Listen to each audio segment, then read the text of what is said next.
بسم الله الرحمن الرحيم.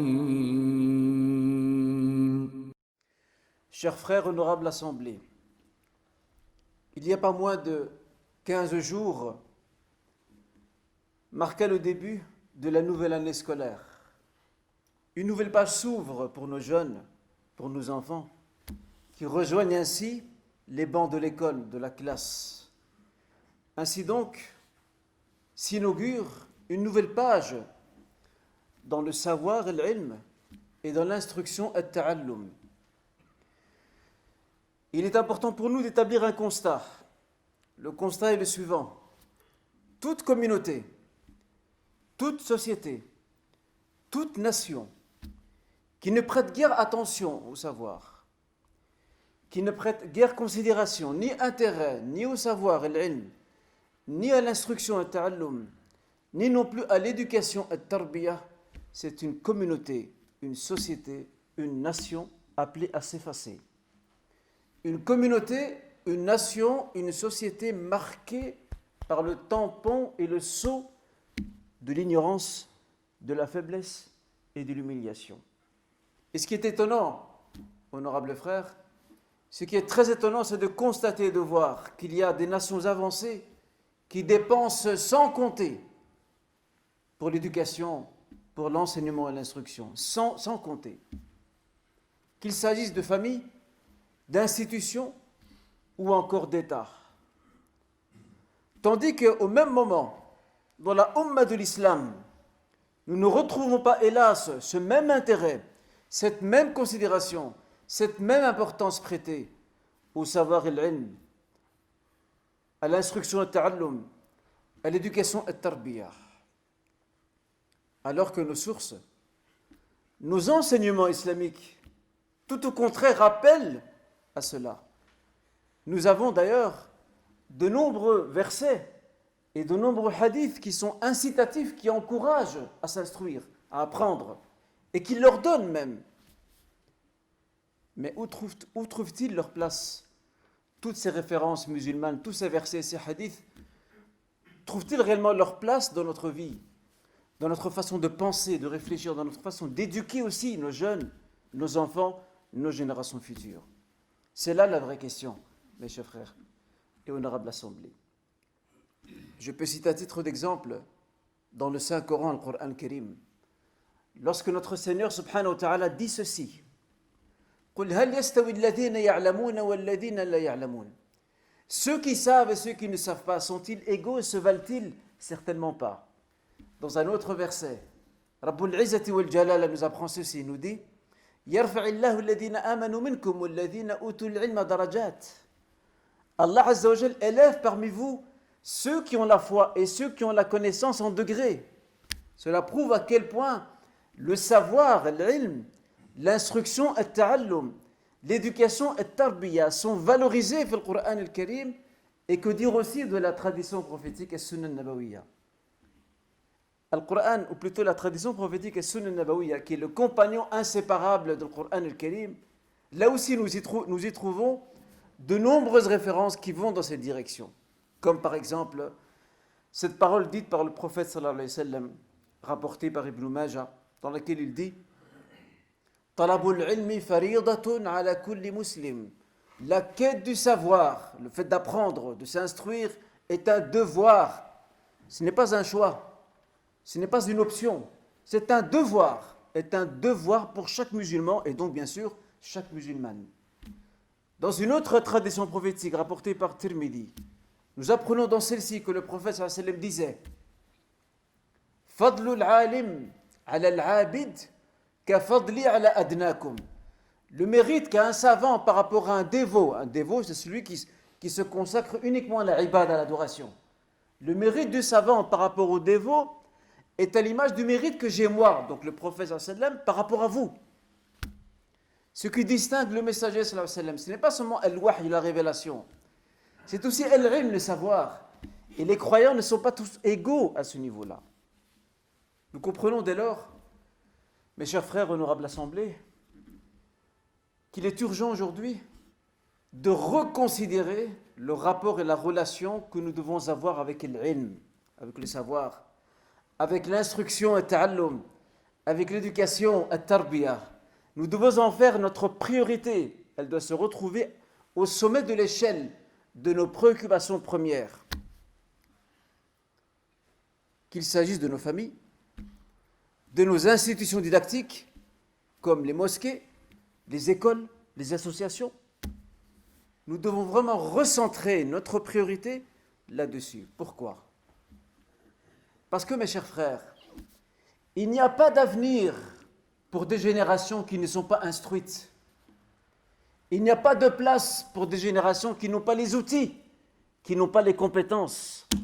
Ces générations n'ont pas d'avenir. Elles vivront en marge de la société.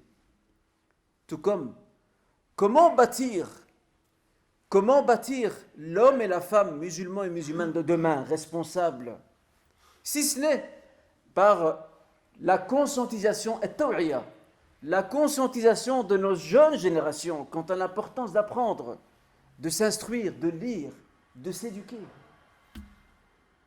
Et ce n'est que de cette manière, mes chers frères, ce n'est que de cette manière, et sous cet angle de vue que nous pouvons comprendre la parole du prophète sallallahu alayhi wa sallam, rapportée par le Bukhari Muslim, dans laquelle il dit ceci: Al-mu'minu al-qawi khayrun wa ahabbu ila Allah min al-mu'min al-da'if. Le croyant fort, nous apprend le messager sallallahu alayhi wa sallam, est meilleur et préféré auprès d'Allah que le croyant faible. Mais de quelle force parlons-nous ? Il ne s'agit pas réellement de la force physique. C'est la force de l'iman, la foi. C'est la force de la taqwa, la piété. Et c'est la force aussi de l'ilm, le savoir, de la compétence, le kafa'a. C'est là que réside la force. Parce que l'ignorance, mes chers frères, la faiblesse, le désarroi ne font pas partie des vertus des adeptes de l'islam. Et enfin, je voudrais, Inch'Allah, conclure ce propos et ce discours par 2 points essentiels.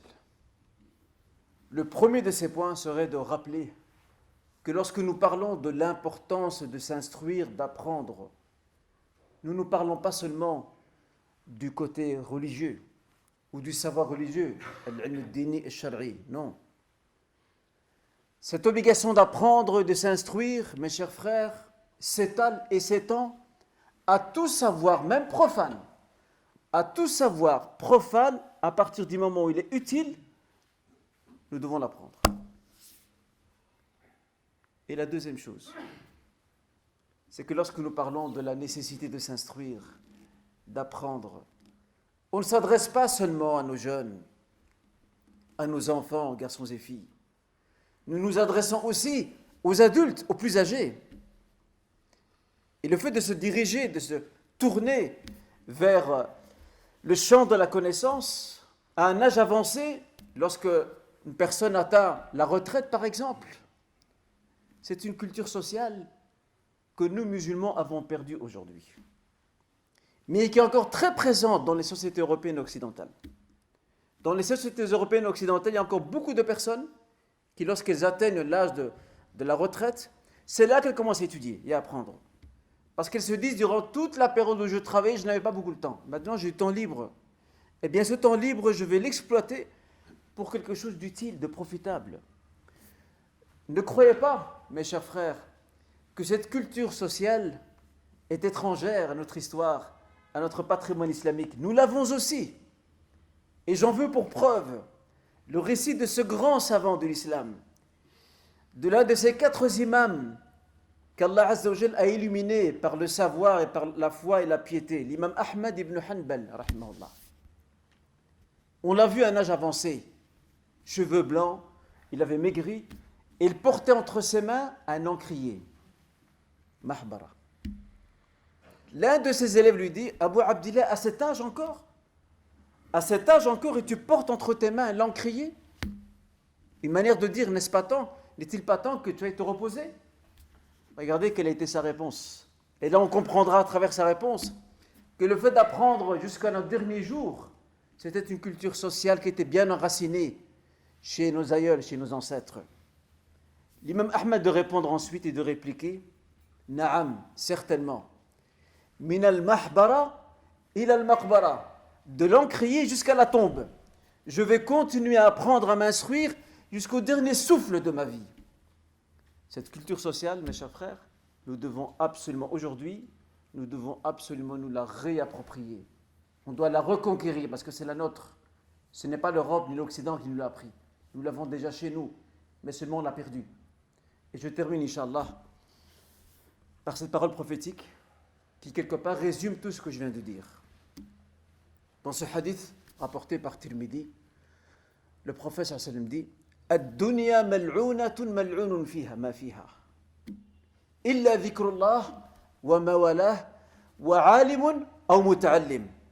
Le prophète nous apprend ceci, sallallahu alayhi wa sallam, et son propos et la synthèse, c'est la quintessence de tout ce qui a été dit avant. Il dit la vie d'ici-bas est méprisable. La vie d'ici-bas et tout ce qu'elle contient est méprisable, sauf le rappel d'Allah Azza wa Jal. Ce qui rapproche de lui un savant ou un apprenant, autrement dit un étudiant. Voilà ce qui n'est pas méprisable. نسأل الله عز وجل أن يوفقنا لما يحب ويرضاه أقول قولي هذا وأستغفر الله لي ولكم لسائر المسلمين من كل ذنب فاستغفروه إنه هو الغفور الرحيم